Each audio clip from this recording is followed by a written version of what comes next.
Hey guys, we're doing the 24 days of Christmas stories, and today is December 12th. So our 12th story is The Littlest Angel from the story by Charles Tazewell. Once upon a time, many, many years ago, as time is calculated by men, but only yesterday to the celestial calendar of heaven, there was in paradise a thoroughly unhappy and dejected cherub who was known throughout heaven as the littlest angel.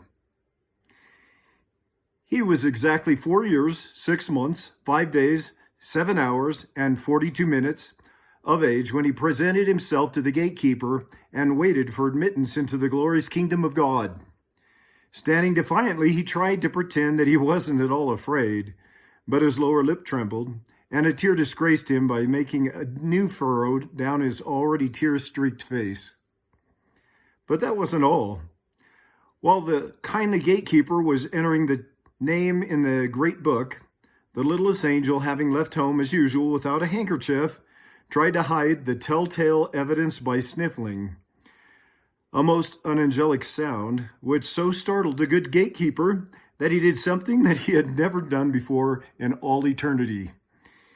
He blotted the page. From that moment on, the heavenly peace was never quite the same.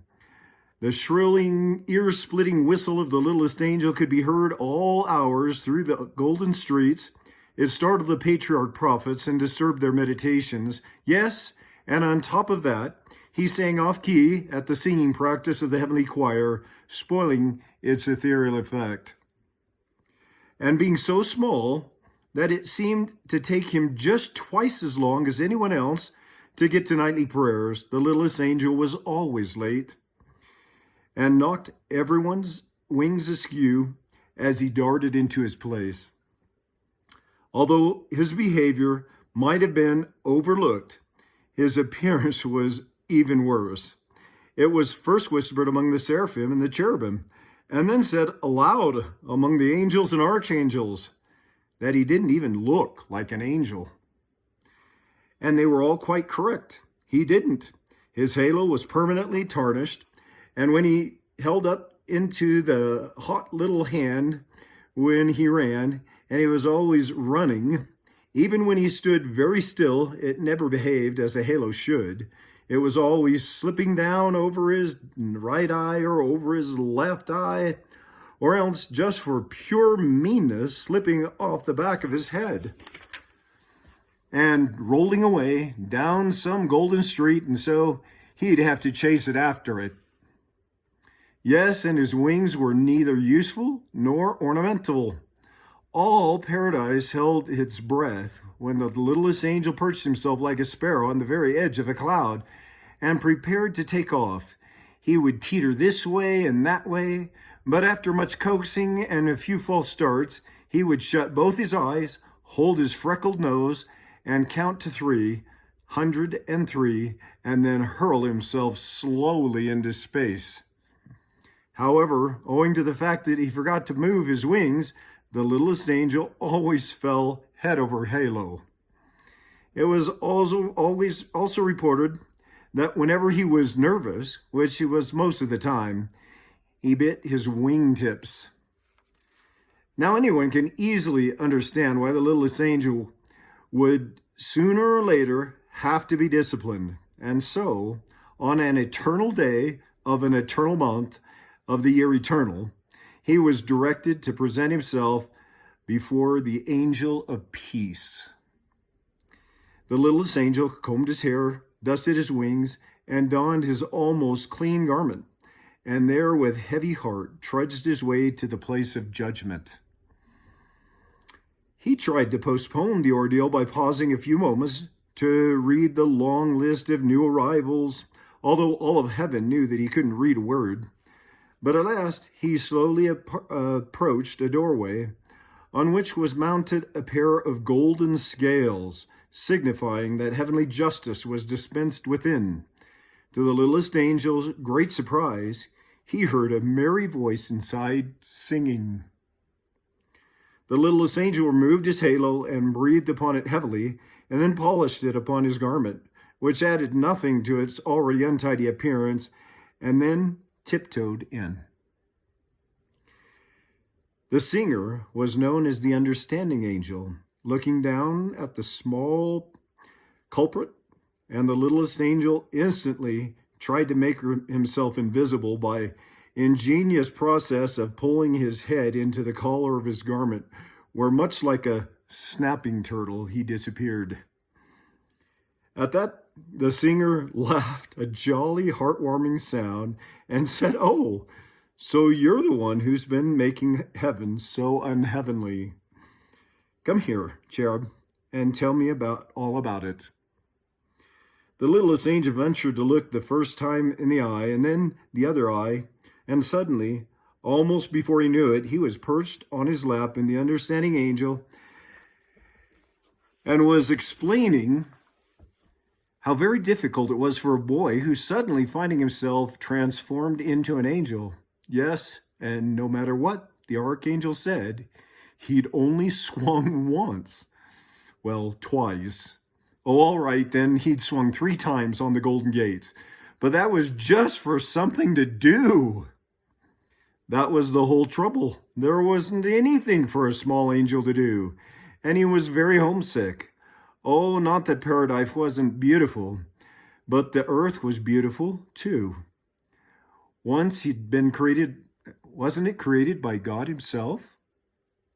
Why, there were trees to climb and brooks to fish and caves to play a pirate chief, his swimming hole in sun and rain and dark and dawn, and thick brown dust and soft and warm beneath his feet. The understanding angel smiled, and in his eyes showed a memory of another small boy from long ago. Then he asked the littlest angel what would make him most happy in paradise. And the cherub thought for a moment and whispered in his ear, "There's a box. I left it under my bed back home. If only I could have that."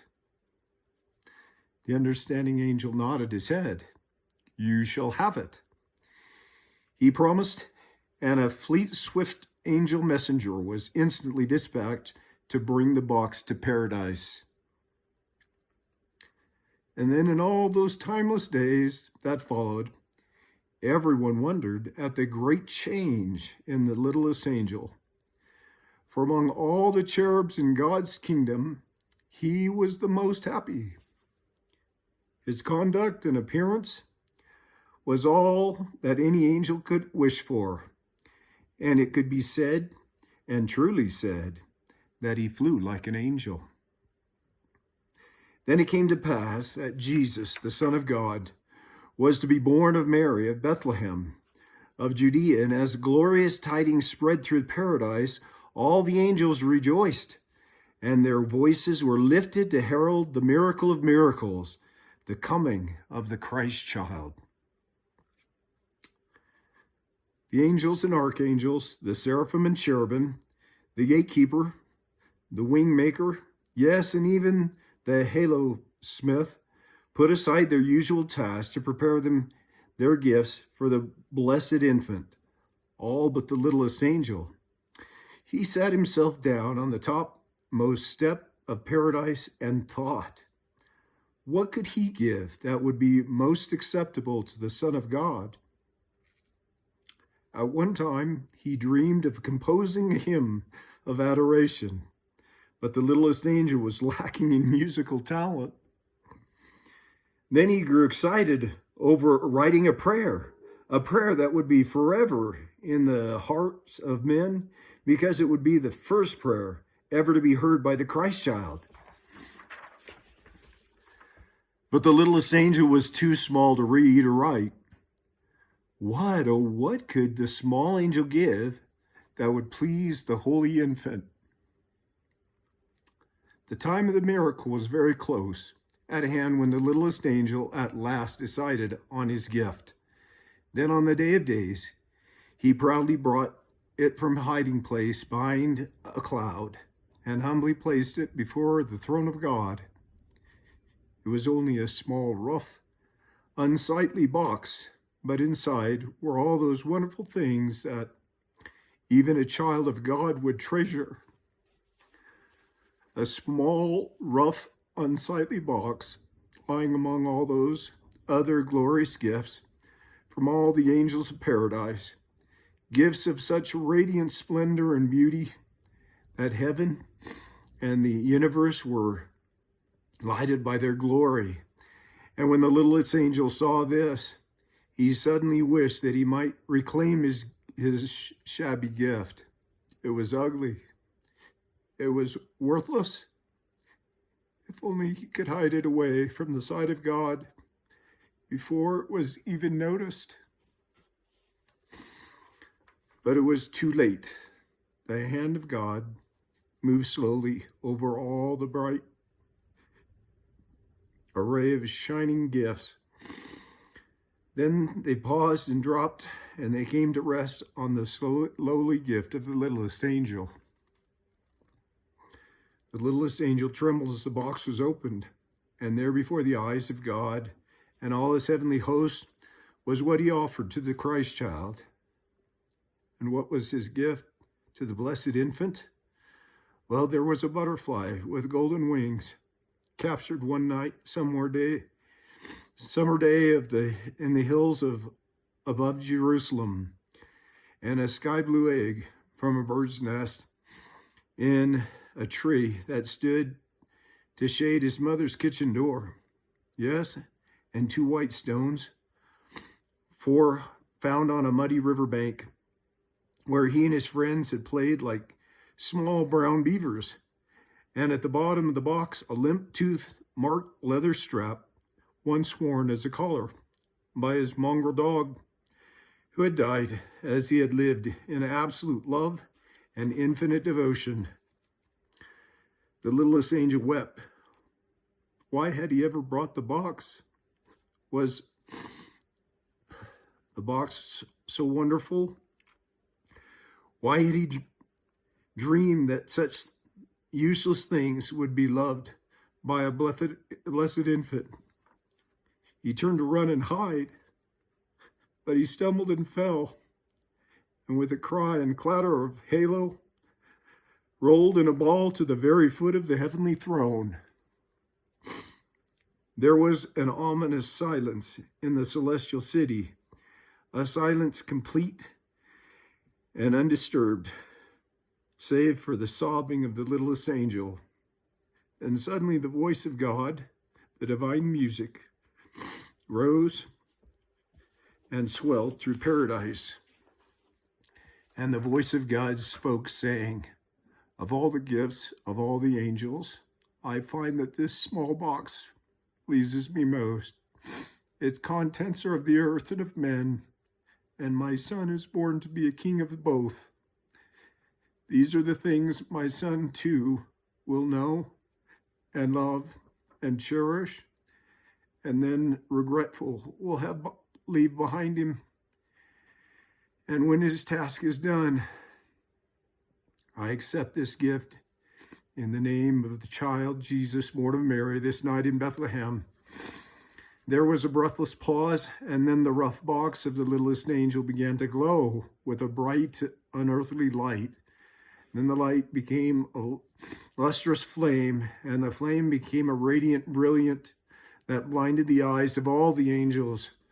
None but the littlest angel saw it rise from its place before the throne of God, and he, and only he, watched the arch, the firmament, to stand and shed its clear, white, beckoning light over a stable where the child was born.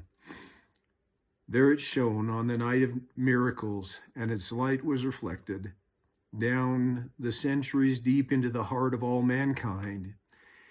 Yet earthly eyes, blinded too by its splendor, could never know that the lovely gift of the littlest angel, and what men would call forever the shining star of Bethlehem. We love you guys. We wish you a Merry Christmas.